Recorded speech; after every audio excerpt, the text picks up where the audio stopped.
एक बार नेमिपाषाण के निवासी ऋषियों ने संसार के कल्याण से सूत जी से पूछा कि हे सूत जी, कराल कली काल में लोगों के बालक किस तरह दीर्घायु होंगे, सो कहिए। सूत जी बोले, जब द्वापर का अंत और कलयुग का आरंभ था, उसी समय बहुत सी शोकाकुल स्त्रियों ने आपस में सलाह की कि क्या इस कलयुग में माता के जीवित रहते पुत्र मर जाएंगे। जो हम पहले भी आपसे बोले हैं, जब वे आपस में कुछ निर्णय नहीं कर सकी, तब गौतम जी के पास पूछने के लिए गई। जब उनके पास पहुंची तो उस समय गौतम जी आनंद के साथ बैठे थे। तो जब स्त्रियों को अपने से समझ में नहीं आया, तब उनसे पूछने के लिए गई। उनके सामने जाकर उन्होंने मस्तक झुकाकर प्रणाम किया। तदंतर स्त्रियों ने पूछा, हे प्रभु, इस कलयुग में लोगों के पुत्र किस तरह जीवित रहेंगे, इसके लिए कोई व्रत या तप हो तो कृपा करके बताइए। यही ना आप जानना चाहते हैं। इस तरह उनकी बात सुनकर गौतम जी बोले, आपसे मैं वही बात कहूंगा जो मैंने पहले से सुन रखी है। गौतम जी ने कहा, जब महाभारत युद्ध का अंत हो गया और द्रोण पुत्र अश्वत्थामा के द्वारा अपने बेटों को मारा देखकर सब पांडव बड़े दुखी हुए, तो पुत्र के शोक से व्याकुल होकर द्रौपदी अपनी सखियों के साथ ब्राह्मण श्रेष्ठ धूम के पास गई और उसने धूम से कहा, हे विपेंद्र, कौन सा उपाय करने से बच्चे दीर्घायु हो सकते हैं? कृपा करके ठीक ठीक कहिए। धूम बोले, सतयुग में सत्य वचन बोलने वाला, सत्य आचरण करने वाला समदर्शी जिमुत वाहन नामक एक राजा था। एक बार वह अपनी स्त्री के साथ अपनी ससुराल गया और वहीं रहने लगा। एक दिन आधी रात के समय पुत्र के शोक से व्याकुल कोई स्त्री रोने लगी, क्योंकि वह अपने बेटे के दर्शन से निराश हो चुकी थी। उसका पुत्र मर चुका था। रोती हुई कहती थी, हाय मुझ बूढ़ी माता के सामने मेरा बेटा मारा जा रहा है। उसका रुदन सुनकर राजा जिमुत वाहन का तो मानो हृदय विदीर्ण हो गया। वह तत्काल उस स्त्री के पास गया और उससे पूछा, तुम्हारा बेटा कैसे मरा है? बूढ़ी ने कहा, गरुण प्रतिदिन आकर गांव के लड़कों को खा जाता है। इस पर दयालु राजा ने कहा, माता अब तुम रो मत, आनंद से बैठो, मैं तुम्हारे बच्चे को बचाने को यत्न करता हूँ। ऐसा कहकर राजा उस स्थान पर गया जहाँ गरुण आकर प्रतिदिन मांस खाया करता था। उसी समय गरुण भी उस पर टूट पड़ा और मांस खाने लगा। जब अतिशय तेजस्वी गरुण ने राजा का बायां अंग खा लिया, तो झटपट राजा ने अपना दाहिना अंग फेर कर गरुण के सामने रख दिया। यह देखकर गरुण जी ने कहा, तुम कोई देवता हो, कौन हो तुम? मनुष्य तो नहीं जान पड़ते। अच्छा, अपना जन्म और कुल बताओ। पीड़ा से व्याकुल मन वाले राजा ने कहा, हे पक्षीराज, इस तरह के प्रश्न करना व्यर्थ है, तुम अपनी इच्छा भर मेरा मांस खाओ। वह सुनकर गरुड़ रुक गए और बड़े आदर से राजा के जन्म और कुल की बात पूछने लगे। राजा ने कहा, मेरी माता का नाम सेव्या है और मेरे पिता का नाम शालिवाहन है। सूर्य वंश में मेरा जन्म हुआ है और जिमुत वाहन मेरा नाम है। राजा की दयालुता देखकर गरुड़ ने कहा, हे महाभाग, तुम्हारे मन में जो अभिलाषा हो वह वर मांगो। राजा ने कहा, हे पक्षीराज, यदि आप मुझे वर दे रहे हैं तो वर दीजिए कि आपने अब तक जिन प्राणियों को खाया है वह सब जीवित हो जाएं। हे स्वामी, आपसे आप यहाँ के बालकों को न खाएं और कोई ऐसा उपाय करें कि जहाँ जो उत्पन्न हो वे लोग बहुत दिनों तक जीवित रहें। धूम ने कहा कि हे पक्षीराज, गरुड़ राजा को वरदान देकर स्वयं अमृत लाने के लिए नागलोक चले गए। वहां से अमृत लाकर उन्होंने उन मरे हुए मनुष्यों को हड्डियों पर बरसाया। ऐसा करने से सब लोग जीवित हो गए जिनको कि पहले गरुड़ ने खाया था। राजा के त्याग और गरुड़ की कृपा से वहां वालों का बहुत कष्ट दूर हो गया।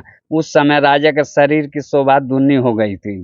राजा की दयालुता को देखकर गरुड़ ने फिर कहा, मैं संसार के कल्याणार्थ एक और वरदान दूंगा। आज आश्विनी कृष्ण सप्तमी से रहित शुभ अष्टमी तिथि है। आज ही तुमने यहाँ की प्रजा को जीवन दान दिया है। हे वत्स, अब से यह दिन ब्रह्मा भाव हो गया है, जो मूर्ति भेद से विविध नामों से विख्यात हैं। वही त्रिलोक में पूजित दुर्गा अमृत प्राप्त करने के अर्थ में जीत पुत्रिका कहलाई है। सो इस तिथि को जो स्त्रियां इस उस जीवित पुत्रिका की और कुश की आकृति बनाकर तुम्हारी पूजा करेगी तो दिनों दिन उनका सौभाग्य बढ़ेगा और वंश की भी बढ़ती होती रहेगी। हे महाभाग, इस विषय में विचार करने की भी आवश्यकता नहीं है।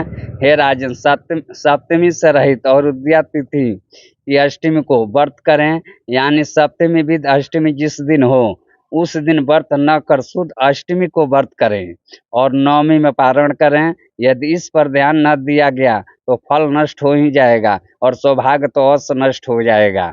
जीमूत वाहन को इस तरह का वरदान देकर गरुण वैकुंठ धाम को चले गए और राजा भी अपनी पत्नी के साथ अपने नगर को वापस चले आए। धौम द्रौपदी से कहते हैं कि हे देवी, मैंने यह अतिशय दुर्लभ व्रत तुमको बताया है। इस व्रत को करने से बच्चे दीर्घायु होते हैं। हे देवी, तुम भी पूर्वोक्त विधि से यह व्रत और दुर्गा जी का पूजन करो तो तुम्हें अभिलाषित फल प्राप्त होगा।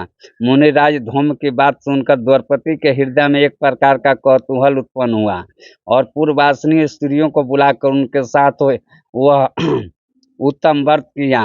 गौतम ने कहा, यह व्रत और इसके प्रभाव को किसी एक चीही ने सुन लिया और अपनी सखी सियारिन को बतलाया।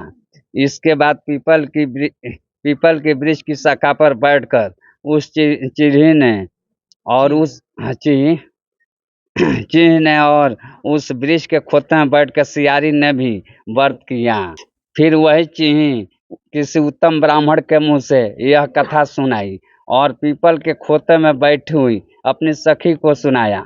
सियारिन ने आधी कथा सुनी थी कि उसे भूख लग गई और वह उसी समय शव से भरे हुए शमशान में पहुंची।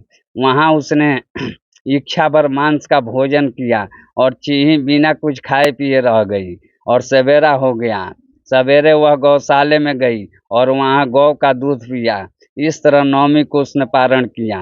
कुछ दिनों बाद वे दोनों मर गई और अयोध्या में किसी धनी व्यापारी के घर में जन्मी। संयोग से उन दोनों का जन्म एक ही घर में हुआ, जिसमें सियारिन ज्येष्ठ हुई और चीह छोटी। वे दोनों सभी शुभ लक्षणों से युक्त थी, इसलिए बड़ी लड़की काशी राज के और छोटी उसके मंत्री के साथ ग्रहपात अग्नि के सामने विधि पूर्वक ब्याही गई।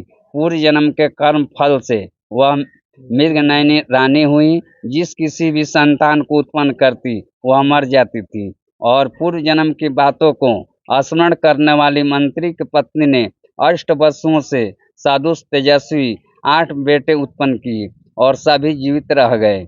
अपनी बहन के पुत्रों को जीवित देखकर ईर्ष्यावश राजपत्नी ने अपनी स्वामी से कहा कि यदि तुम मुझे जीवित रखना चाहते हो तो इस मंत्री के सभी पुत्रों को उसी जगह भेज दो जहाँ मेरे बेटे गए हैं, अर्थात इन्हें मार डालो।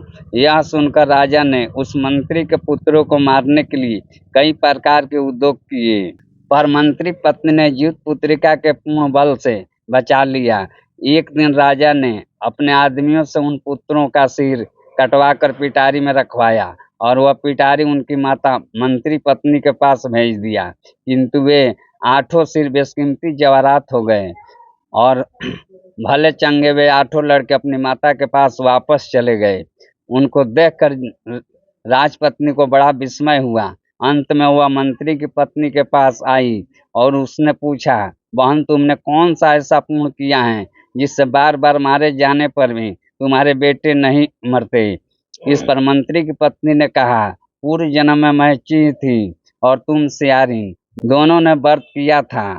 तुमने व्रत के नियमों का भली भांति पालन नहीं किया था और मैंने किया था। इसी दोष से हे बहन, तुम्हारे बेटे नहीं जीते हैं। ओ राजरानी, अब भी तुम उस जीवित पुत्री का व्रत को करो तो तुम्हारे बेटे दीर्घायु होंगे। मैं तुमसे सच सच कह रही हूँ। इसके कथानुसार रानी ने व्रत किया, तभी से उनके कई बेटे सुंदर और दीर्घायु होकर बड़े बड़े राजा हुए। सूत जी कहते हैं कि सब प्रकार का आनंद देने वाला मैंने यह दिव्य व्रत बतलाया है। स्त्रियां चिरंजीवी संतान चाहती हो तो विधि पूर्वक यह व्रत करें।